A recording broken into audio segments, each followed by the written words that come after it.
I was thinking about that as we approach Christmas because you can have two people in the same environment that feel drastically different about their surroundings and circumstances simply because of the perspective that's taking place within them.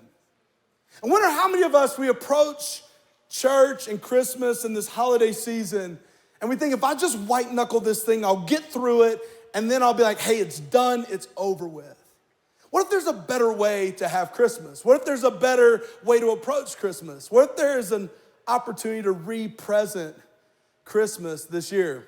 As I approach this Christmas knowing all about Jesus, but not choosing to be with him.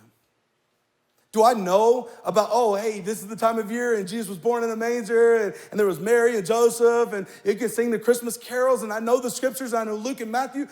But if I pause to remind myself, like, this is really the moment that we believe that we get to celebrate God sent his son Jesus to this planet. Like, do I pause to actually bring a moment of solitude, a silence in my heart and go, wait, God, what do you want to say to me this Christmas? God, thank you for that gift.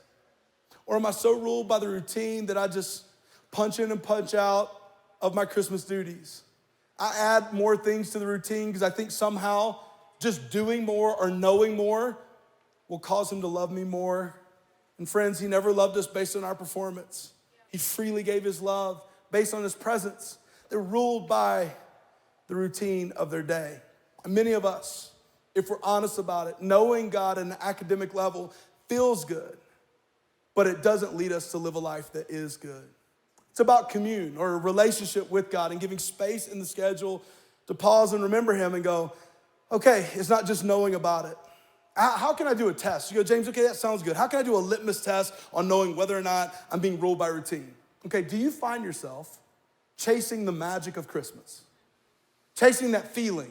Chasing that thing you felt when you were a kid. You're like, I want the wonder and the bells to ring and we got to get the new tree from Home Depot because it's viral on TikTok and we got to do the scent. You got to have the cinnamon apple and the evergreen in the room at once, right?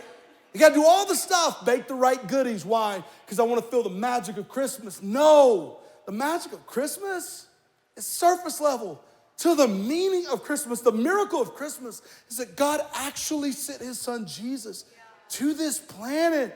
Like, do we know that or do we truly believe that? If I believe that, it changes the way I behave. I'm not fitting him in. I'm not pushing a couple of things aside. I'm going, God, I want some moments to remember the gift that you gave, that without Jesus, I'm lost and alone, that there's nothing else I can pack together or pretend to put together. I need Jesus this Christmas. It may cause me to look for him in some other places. I may go, wait, maybe it's not going to all the places to impress all the people. Maybe I would go to the places that Jesus was. If he went to a town like Bethlehem that was a small town, people there probably dealing with poverty and situations that weren't of great means or great status, maybe I would leave some of my moments of status and go and choose a place of service. Why? Because I'm reminded of the true gift that he gave us. If you live crowded with chaos, you have a life that's unaffected. If I live fueled by fear, I have a life untouched. But the fear for you and I, those of us who claim to follow Jesus, if we live a life ruled by routine, we'll have a life that's unchanged. We'll know about God, but not actually allow him to do something in us this Christmas. I don't want to wait till I get to next year to allow him to do something new in me.